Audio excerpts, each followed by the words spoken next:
예, 레위기 26장은 이제 이스라엘과 하나님과 사이에 맺어진 언약에 대한 약속 이행에 관한 기록입니다. 그래서 약속을 제대로 이행하면 이렇게 할 것이고, 약속을 제대로 이행 안 하면 이렇게 할 것이다 라고 하는 기록입니다. 하나님께서 어떻게 약속을 이행해 나가시며, 그리고 백성들은 어떻게 이 계약을 통해서 하나님과의 관계를 설정해 나갈 것인가를 가르쳐 주고 있습니다. 우리가 아는 바와 같이 많은 경우 구약에서는 하나님과 이스라엘 백성들과의 관계를 계약의 관계로 이야기합니다. 서로 계약을 체결했다라고 하는 것입니다. 양쪽에서 계약을 맺고 서로가 그 계약을, 그 약속을 이행해 나가는 그 관계로 설명을 하고 있습니다. 오늘 레위기 26장에서도 그 계약 관계가 이렇게 나타나고 있습니다.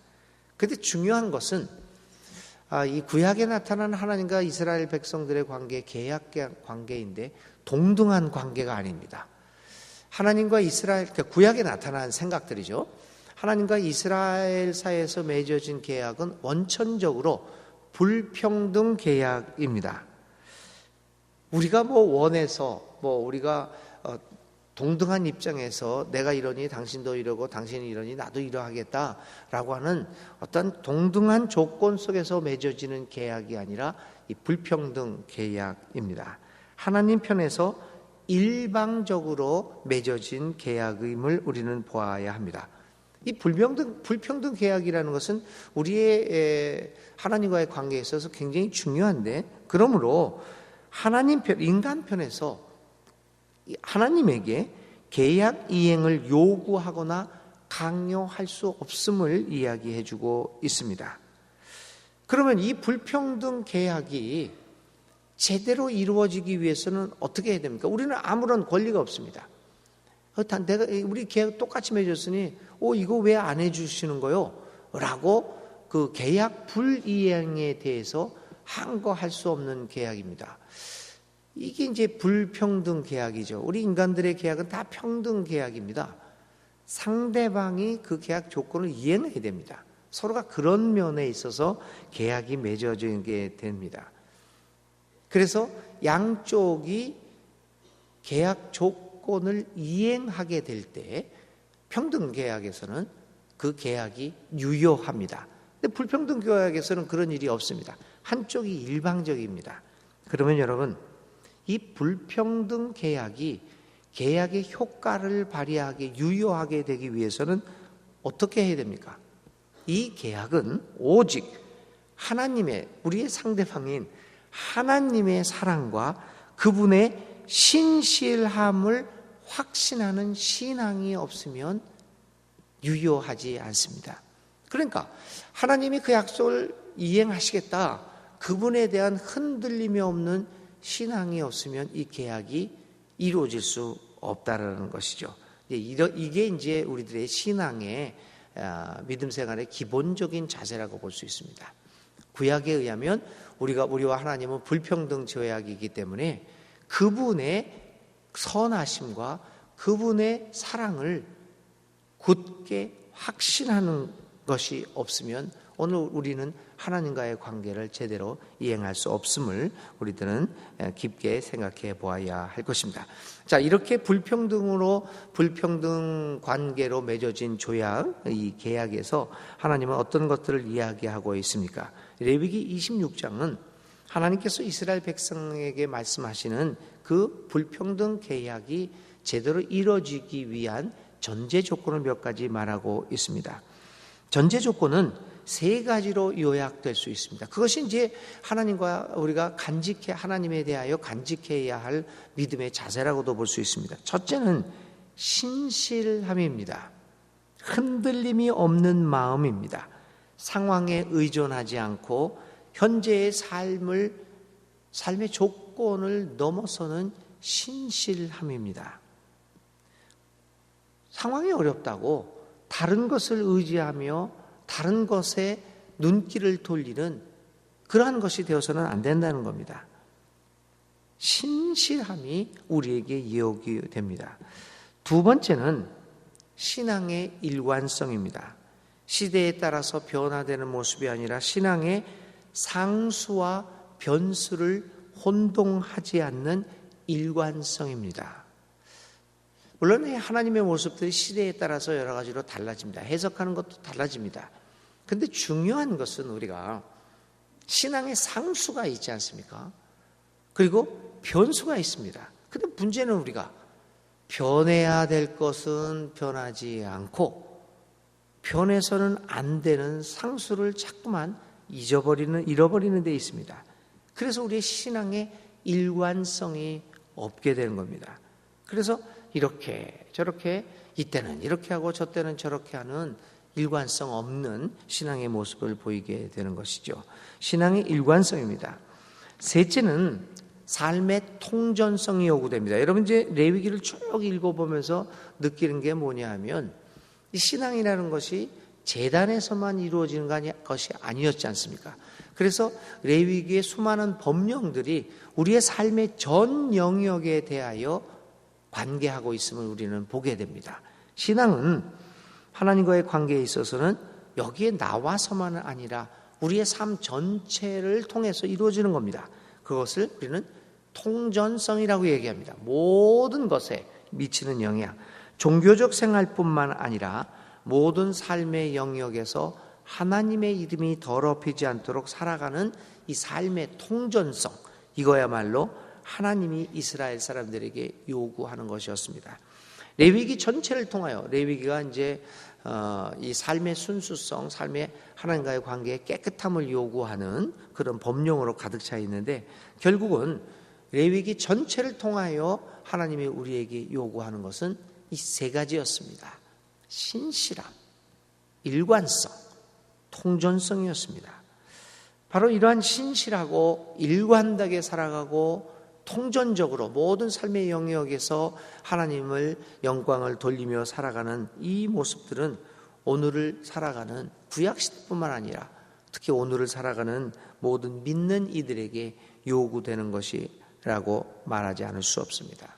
과연 우리는 하나님에 대하여 신실성을 유지하며 그리고 일관되게 우리의 삶의 모든 분야에서 주님을 따르고 있는가를 우리는 심각하게 물어보아야 하는 것입니다. 자, 조금만 더 생각해 봅니다. 레위기 26장에는 계속해서 하나님과 맺은 계약의 내용을 조금 더 자세하게 이야기합니다. 먼저는 하나님은 이스라엘 백성들이 하나님의 규례와 명령을 잘 수행해 나가는 경우를 이야기합니다. 이스라엘 백성들이 계약상 지켜야 할 가장 중요한 항목은 계명의 준수였습니다. 그래서 만일 이스라엘 사람들이 그러한 계약을 하나님과 맺은 계약을 충실히 신실되게 일관되게 삶의 전 분야에서 충실히 지켜나간다면 그들은 평화로운 삶을 살아가게 될 것입니다. 평화로운 삶이라는 것은 하나님이 우리의 삶의 주인이며 우리의 삶의 원천임을 확실히 믿고 그렇게 하나님 중심으로 살아갈 때 가능해집니다. 우리 대한민국 역사에서도 잘 봤고 오늘의 그 현실의 삶에서도 보지 않습니까? 우리의 삶이 평화로워지는 것 어떻게 평화로워지겠습니까? 하나님과 평화로운 관계를 유지하며 하나님과 평화로운 관계를 유지하게 되면 우리의 삶은 저절로 정의로운 삶이 됩니다. 생명을 중심으로 하는 삶이 됩니다. 평화의 삶을 살아가게 되지 않습니까? 이런 평화로운 삶은 하나님의 주인이심을 깨닫고 우리들의 삶을 가능케 해주시는 그 삶의 원천이 하나님께 있음을 깨닫는 것으로부터 시작하게 됩니다. 우리는 하나님이 그렇게 될 경우에 우리와 함께 동행함을 체험하게 될 것입니다. 하나님이 우리와 진정으로 동거하고 계심을 우리는 보게 될 것입니다. 중요한 것은 하나님 나라의 가치관, 하나님의 그 계명을 따라 살아가는 것입니다. 이 율법적인 이야기를 하는 것이 아닙니다. 하나님 나라의 중요한 가치관들이 있습니다.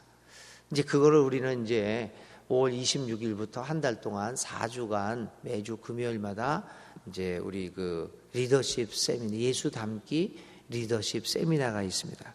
그래서 이번 리더십 세미나에 있어서는 주제가 하나님 나라입니다. 예수님이 가르쳐 주신 하나님 나라는 무엇일까? 신약에서는, 구약에서는 어떻게 얘기할까? 우리의 기독교 교육과 하나님 나라는 무슨 관계가 있을까? 우리의 목회와 하나님 나라는 무슨 관계가 있을까? 이렇게 해서 이제 하나님 나라라고 하는 개념을 중심으로 이제 예수 닮기 리더십을 하게 됩니다. 그 하나님 나라가 무엇인가를 깨닫고 그 하나님 나라의 가치관들을, 그것들을 그것들을 지켜 나가는 것입니다. 소소하게 어떤 그 바리새인들이 얘기한 것처럼 그 율법을 지켜 나가는 것이 아닙니다. 여러분 잘 아시죠? 유대인들은 율법을 통해서 우리의 삶을 옥매였습니다. 뭐 안식일에는 옷을 3바늘 이상 꼬매면 안 된다. 뭐 몇 발자국 이상 밖으로 나가서는 안 된다. 별별 정말 생각해 보면 정말 쓸데없는 계명들을 만들어서 사람들을 옥조와 맸습니다.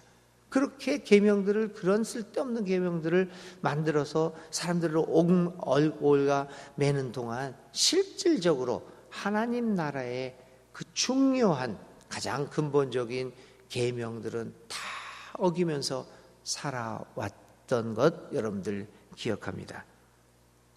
그러한 계명이 아니라, 율법적 계명이 아니라 하나님 나라에서 말하는 계명을 지켜나갈 때 바로 오늘 우리에게 살 길이 있음을 우리는 분명히 깨달아야 합니다. 오늘 레위기는 첫 번째는 이렇게 이행하는 경우, 두 번째는 계약을 불이행했을 때는 어떻게 되겠느냐. 한마디로 계약을 불이행하면 망한다는 겁니다. 정말 그렇습니다. 그 하나님 나라의 가치관을 우리가 점점 잃어버리고 살아가게 되면 우리는 망하게 될 수밖에 없습니다. 그 망하게 되는 원인을, 하나님의 계명을, 하나님 나라를 배제한 것에서부터 우리는 발견할 수 있어야 합니다. 계약의 불이행을 여러분들이 읽어보면 뭐 재앙을 뭐 7번이나 도게 받게 되고, 얼마나, 이거 조금 아까 이제 읽은 거에서 해서 얼마나 무서운 이야기들이 많습니까? 여기에 사실은 그 14절부터 쭉 있으면 읽게 되면 굉장히 무섭습니다. 별별 이야기한 거 많죠. 너희가 파종한 것은 헛되리니 너희의, 16절에요, 너희의 대적이 그것을 먹을 것이라. 아니, 우리가 열심히 일했는데 우리는 하나도 수확을 못 거두고 그 수확을 엉뚱한 사람들이 다 걷어간다고 이야기를 합니다. 너희의 죄로 말미암아 내가 너희를 7배나 더 증거하겠다. 이게 14절부터는 상당히 끔찍한 내용들이 아닐 수 없습니다. 계약의 불이행이 있었을 때 당하는 여러 가지 이야기들이 나옵니다. 그런데 여러분, 만일 우리의 하나님이 여기에서 끝났다면 정말 무서운 하나님이 되고 말 것입니다. 그런데 세 번째 경우를 우리 주님은, 하나님은 상정하고 있습니다. 계약의 갱신입니다. 이스라엘 백성이 자신의 잘못을 누이치고 다시 계약을 갱신할 수 있는 우리 그 길을 열어 두셨습니다. 42절과, 오늘 읽지는 않았지만 41절과 45절에 보시면 이렇게 얘기합니다. 나는 그 아브라함과 맺은 언약을 기억하고 또 그 땅도 기억하겠다. 나는 내가 이집트 땅에서 이끌어낸 그 첫 세대와 맺은 언약을 기억할 것이다. 하나님은 오늘 우리들에게 다시 한번 계약을 갱신할 기회를 주십니다. 날마다 그렇게 하십니다. 오늘 우리는 하나님의 그 사랑을 깨닫고 하나님의 용납하심을 다시 한번 깨닫고 하나님 앞으로 나와야 됩니다. 계약을 갱신하지 못할 죄인은 한 사람도 없습니다. 주님은 오늘도, 하나님은 우리를 향하여 두 팔을 벌려 바라보시면서 계약을 갱신하자. 너희가 내 계약을 다 망가뜨렸느냐, 파기했느냐, 걱정하지 마라. 다시 갱신하자 말씀하고 있습니다. 사랑하는 여러분, 우리 날마다 하나님과의 약속을 갱신하는 우리들이 되어야 합니다. 그러면 우리들은 우리를 받아주시고 용서하고 용납해 주시는 그 하나님의 사랑을, 그 넉넉한 사랑을 우리는 다시 한번 깨달고 체험하게 될 것입니다. 계약을 충실히 이행하는 것도 굉장히 중요하지만 어찌 인간이 온전하게 그 계약을 이행하며 살아갈 수 있겠습니까? 가끔은 우리는 넘어지기도 하고, 아니 너무나 자주 그 계약 이행에 있어서 실패를 합니다. 그렇지만 우리 하나님께서는 오늘도 우리에게 다시 한번 약속 갱신의 기회를 주시는 분이심을 깨닫고 오늘도 하나님 앞에 나올 수 있는 여러분 우리 모두가 되시기를 주의 이름으로 간절히 기원드립니다. 오늘의 생각할 말씀은 계약을 이루기 위한 세 가지 조건이었죠. 신실성, 일관성, 통전성, 이 세 가지를 생각하면서 하나님 앞에 신실하고 일관되게 우리의 삶의 전 영역을 통하여 하나님을 섬겨 나가겠다라고 하는 그러한 생각을 가지고 오늘 하루를 살아가시기를 바랍니다. 오늘의 기도 드립니다. 하나님과의 약속을 신실하게 지켜나가는 우리들이 되겠습니다. 주님, 우리와 함께 하소서. 주님, 우리에게 날마다 주의 성령의 지혜와 주님의 용기를 부어주셔서 우리로 하여금 흔들림 없이 일관되게 주님이 가르쳐 주신 그 길을 갈 수 있도록 도와주시옵소서. 예수님의 이름으로 간절히 기도를 드립니다. 아멘. 오늘의 실천은요, 오늘 하루를 살아가시면서 하나님과의 약속을 갱신하는 기도를 한번 드려보십시오. 주님께서 우리들과 함께 하십니다. 주님 가르쳐 주신 기도 드립니다. 하늘에 계신 우리 아버지, 아버지의 이름을 거룩하게 하시며 아버지의 나라가 오게 하시며 아버지의 뜻이 하늘에서와 같이 이 땅에서도 이루어지게 하소서. 오늘 우리에게 일용할 양식을 주시고 우리가 우리에게 잘못한 사람을 용서하여 준 것 같이 우리 죄를 용서하여 주시고 우리를 시험에 빠지지 않게 하시고 악에서 구하소서. 나라와 권능과 영광이 영원히 아버지의 것입니다. 아멘.